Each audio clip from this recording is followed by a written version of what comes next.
Gala kan barbaadu. Allah sodaachuu isa gaha. Wal'aantummaa kan barbaadu. Islaamni isa gaha. Murtii sirrii kan barbaadu. Murtee namaa Miira qabaa kan barbaadu. Hawwaniin taa'uu kan barbaadu. Gorsa kan barbaadu. Qabeenya kan barbaadu. Faaya kan barbaadu. Bareedina kan barbaadu. Boqonnaa kan barbaadu. Seenaa akkaan garaa nama nyaattuu fi seenaa waan guddoo irraa barattan tan jaarsicha waggaa umrii dheeraa jiraatee takka isin qabadhee dhiyaadhee jira. Seenaan tunis afaan lamaan dhiyaattee afaan awwalaa afaan ingiliffaatiin na dhaggeeffadhaa haga xumura kiyyaa. Woman loves the world. One old man is too old. He lived in this world for many years and complained to God. The place where he lives in the same neighbor of Sheikh is their house is compound. At night that Sheikh plays loudly and recites Quran. This old man asked Sheikh, question, you are busy talking and at night why are you busy talking? I am just saying. The Sheikh said, I will go out tonight for me 3 things. First, when I was on side of my side, you made me sleep from my relatives. Now I am on the side of the bone. Why are you sleeping from the side of the bed? Ask me. The second, Dardara who made my teeth soft and now I have finished my teeth. Ask me, why do you eat me a cake or a pork? The third, when I have the ability to run and go anywhere I want to ride a horse, you gave me a horse. I told you find power and took a horse from me. Ask me, he did his to me, say, Sheikh, ask me yourself. That old man looks like he was in the house of God.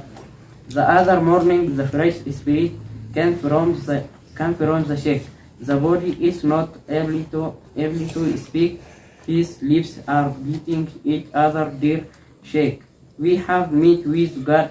I have asked, what did I say behind you? And the old man asked, I am the one who made you wrong. The Sheikh, yes, I am the one who wronged you, and God said this to you. What does it mean? Asked for a few days ago. The old man said, I have finished all your friends. I am the one who gave you long life. Ilmi namaa duniyaa jaalata. Jaarsa tokkootu hedduu dulloomee baroota baay'ee addunyaarra jiraata. Yeroo baay'ee taa'ee Rabbi komata. Bakki inni jiraatu ollaa sheeyticha tokkooti. Manni isaanii walitti aana. Halkan sheeytichi leeylii salaataa sagalee ol fuudhaa Qur'aana qara. Jaarsi kun firaashirra na raffiftee amma anaa lafeen cinaachaa dirree yaate maaliif qaccarra na raffifta? Naa gaafadhu.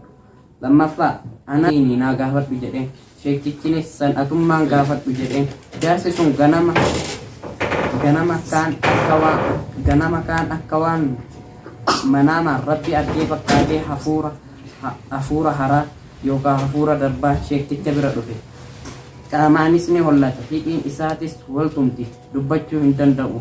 Yaa Sheeka, Rabbi wajjin wal arginee jirra, gaafii sanis gaafadhee jira jedheen. Sheektichinis maal siin jedhe duuba jedhee gaafate. Jaarsichinis hollachaa natu sitti balleessinaan jedhe. Sheektichi natu si balleessinaan jedhe Rabbiin. Sheektichinis anaatu si balleesse Rabbumatu akkana siin jedhe maal jechuudha jedhee gaafate. Jaarsinis hiriyyaa ta'e hunda fixeetiin jira. Ati anaatu umrii si dheereyse. Tanaaf waan akkanaa gaafatta naan jedhe. Yaa Sheeka, wallaahi na ajjeesuuf deema jedhee hollachaa jaalalti duniyaa qalbii ta'e jedhee hollachaa deebisee. jaalalti duniyaa qalbii teenna keessa seentee akiraa teenna akka nun balleessine xiqqoo rabbiin nuuf kenne haa alanfannu. Tan qabnu irratti galata haa galfannu. Kan qopheesse Sayyid Hussein Hussein. Waan dhaggeeffattaniif galatoomaa. Assalaamu alaikum warahmatullaahi wabarakaatuh. Afaan Ingiliffaatiin isinii meela irra deebi'ee ammoo afaan keenya afaan Oromootti isinii keera. Rabbiin beekumsa isaa kana haa dabaluu fi afaan maraa haa barsiisu jecha. Qophiin keenya gara goolabbiitti waan siqaa jiruuf kanatti aansuudhaan ammoo baacoo qabannee dhiyaanneerra. Baacoon keenya kunis dhibaadeedhaan isiniif dhiyaata. Hiriyaa yoo barbaadde nama sirra fooyya'aa suphadhu. Quufan malee hin utaalan malee hin caban. Daabboon ormaa keekii daabboon ofii keekii ormaa caala. Gaarii yaaduun suma fayyada. Namni akka du'etti hafa malee akka kufetti hin hafu. Ati nama gaarii yoo taate namatu si dhaba malee ati nama hin dhabu. Namni suuta deemu dafee bakka yaadu ga'a. Assalaamu alaikum warahmatullaahi wabarakaatuh. Namicha tokkottu osoo deemaa jiru beelahee mana nyaataa seene. Mana nyaataa seenee eegasii paastaa naa kennaa jennaan suugoon hin jirtu gogaadha jennaan sanuma fidaa jedhan. Nyaatee eegasii ammallee suungoo wayita suugoon geette suugoo dhuge. Lafarra gangalatee eegasii namni itti yaa'ee maal taate jennaan suugoo fi paastaatti wal dhahaa jira. Baacoo bareeduu nama kolfisiisaniif himeera. Amma kanatti aansuudhaan seenaa qabna. Seenaa kana keenya kanas kan nuuf himu Imraan Muhammad. Assalamu alaikum warahmatullaahi wabarakaatuh.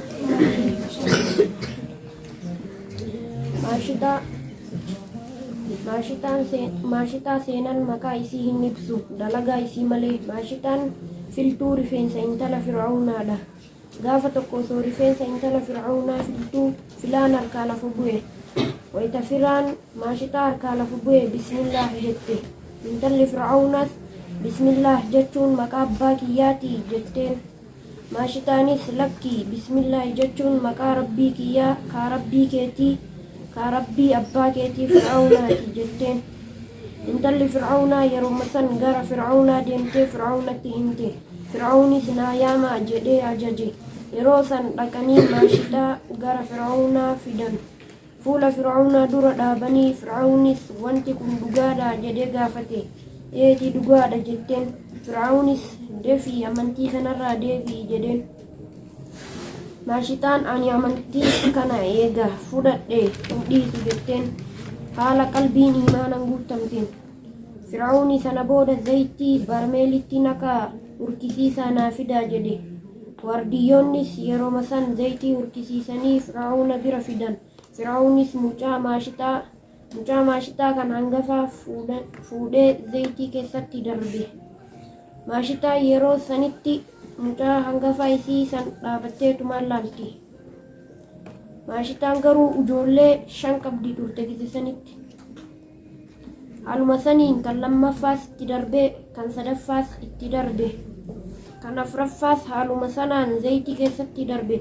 Maashitaan Fir'aunaan waasitti dhaamadha jetteen. Fir'aunis dhaamadhu jedheen. Lafee kiyyaa fi kan ilmaan kiyyaa bakka tokkotti naqii nu awwaali jetteen. Daa'ima ji'a 3 harkaa butanii osoo inni booyu zayitii keessa buusan. Dhumarratti maashitaas zayitii keessa buuse Fir'aunni. Osoo isin taate ijoollee keessan dhaabattanii ilaaltanii. Osoo isin taate obsa kana mara qabdanii. Assalaamu alaikum warahmatullaahi wabarakaatuh. Maasha Allah Imraan. Seenaa sahaabota duraanii irraa seenaa maashitaa binti Fir'aunaa kan jedhamu tan filtuu yookaan rifeensa filtuu miidhagdee Fir'aunaa taate irraa waan isiin taate isiniif dhiyeessee jira. Seenaan tunis tan akkaan irraa waa baratanii fi tan gorsa hedduu namaa taatudha. Namni martuu akkasumatti of laalachaa kan itti aanu baacoodha. Baacoo kanaaf kan nuus dhiyeessu Abdurrazaaq. Assalamu alaikum warahmatullaahi wabarakaatuh. Barattoota lamatu jira. Barattoota tokko maqaan isaa Nabeekaa, tokko immoo maqaan isaa Sibeekaa. Isaan keessaa Nabeekaan Yesii beeka. Sibeekaan Okee beeka. Gaafa tokko yeroo mana barumsaatii galan nama du'e tokko argan. poolisoonni itti dhuftee nama kana isintu ajjeese jetteen na beekan yes jedheen maarree kottaa karaa mana hidhaa deemtanii jedheen si beekan okay jedheen.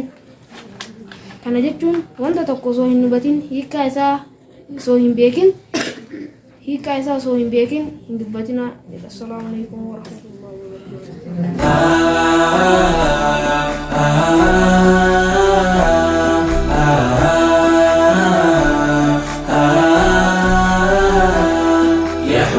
شوقا غرام الفؤاد ملكت القلوب بخلقي مرادي بذكرك طابت أبيات القصائد جف الحبر حياة من اسمك أحمدي يا حبا يا شوقا غرام الفؤاد ملكت القلوب بخلقي مرادي بذكرك طابت أبيات القصائد جف الحبر حياة من اسمك أحمدي حبيبي يا جلالي يا غنم الدواء سناتي لكنيان في قلبي كوا وعيخي دبتشوف قربني خورقوا